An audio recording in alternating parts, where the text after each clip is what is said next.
слънчевия салон. Днес караме най-новото Peugeot 508. Това е лимузината на Peugeot по принцип в това моделно именуване, така наречения D-сегмент. Обаче искам да ви покажа следното нещо. Вратата няма рамка, т.е. това е спортно купе в D-сегмент.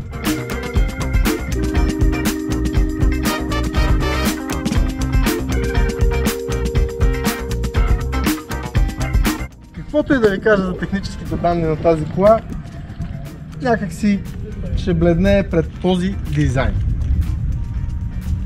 От кога Peugeot не са правили толкова страстни автомобили? Погледнете тази предница, тези светлини като отрана от ноката, уникалният купе профил, скосена задница.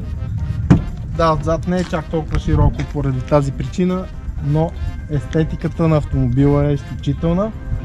А мен лично най-ново ме кефи тази кола отзад. Истинска спортна задница, широка. Браво на дизайнерите на Peugeot. Чудесна работа.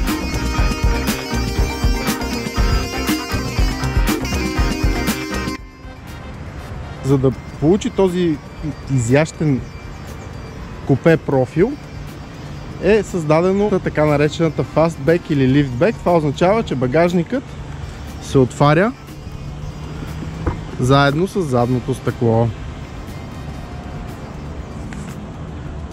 Отдолу ви очаква един 485 литров багажник. Автомобилът е с 8 см по-къс от своят предшественик, с 3 см по-широк и с 6 см по-нисък. Това го прави доста по-здраво стъпил на земята и доста по-атрактивно изглеждащо. За задвижването на 508 се предлага избор от два дизелови и един бензинов двигател. По-малкият дизел е с обем 1,5 и 130 конски сили, а по-големият е 2 литров във версии от 160 и 180 конски сили. Бензиновият мотор е 1,6 литров във версии на мощност, забележете, от 180 и 225 конски сили. Скоростните кутии са 6 степенна ръчка и 8 степенен автоматик. Най-важното за тази кола е, че се цели в премиум сегмента. И цената й вече също е доста конкурентна на премиум сегмента. От Peugeot не крият, че този модел е с 3% по-скъп от Passat, който спрягат за основния конкурент на 508. Другият конкурент, в който са се прицелили, е, забележете, BMW. Доста сериозна заявка. Сега този автомобил в момента струва около 90 000 лева зад мен. 90 000 лева за Peugeot с 1,6 бензинов двигател. Доста смела заявка. Базовите цени на модела започват от 52 600 лева приблизително и стигат до над 77 000. Според нивата на оборудване и двигателите.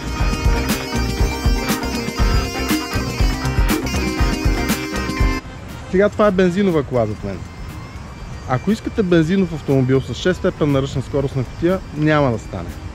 Също така, ако искате мощен дизел с 6 степенна ръчна скоростна кутия, няма да стане. Единственият вариант да имате ръчна скоростна кутия е на най-слабият дизел с 1,5 двигател 130 конски сили. Двулитровите с 160 и 180 конски сили дизели се предлагат само с 8 степенен автоматик, както и всички бензинови версии. Това е доста показателно за амбициите на модела.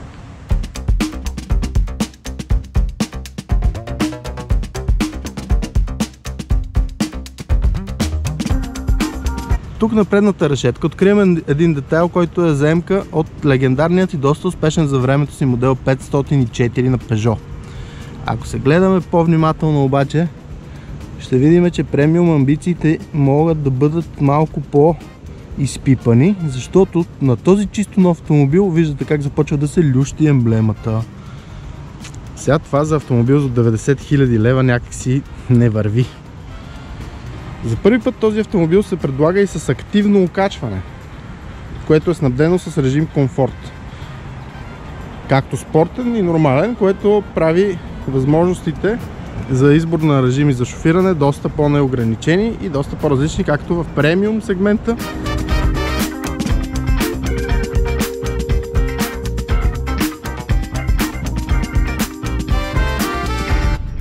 Ето ни отвътре в новото Peugeot 508 в доста футуристичният му салон, оформен според концепцията iCockpit на Peugeot. Това е нейната втора версия. Виждате волана какъв е по-малък, виждате над него е изнесен дисплея с скоростомер, оборотомер. Така, виждате линията каква е. То е от челното стъкло, за да не отвличате вниманието си от пътя докато шофирате. Общо взето всичко в автомобила се контролира от тук, под този тъчскрин екран. За по-лесно имате бързи клавиши като на пиано, изнесени за бърз достъп. Ето това дърво тук е истинско дърво.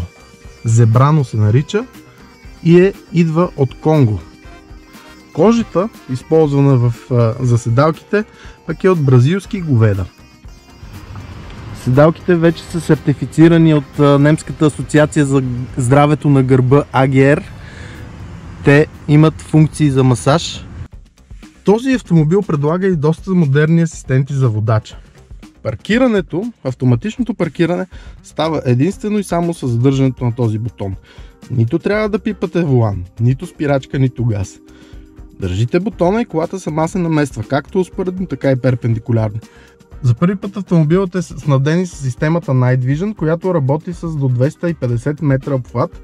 Тя разчита на една инфрачервена камера отпред в бронята, която хваща топлината на движещи се обекти пред вас, като хора и животни, и ви ги показва на централния дисплей. Спирачният асистент, освен пешеходци, вече разпознава и колоездачи. Асистентът за поддържане на лентата на движение може, освен да ви подпомага с адаптивния темпомат да поддържате темпото според предният автомобил, да ви подпомага и с волана, като той вече може да избере и една конкретна позиция в самата лента. Няма да търси средата на лентата, може да си изберете края на лентата и той ще ви държи там. Идеята е, примерно ако искате да направите път на колоездачи или мотоциклетисти, автомобил да се съобрази с вашето желание.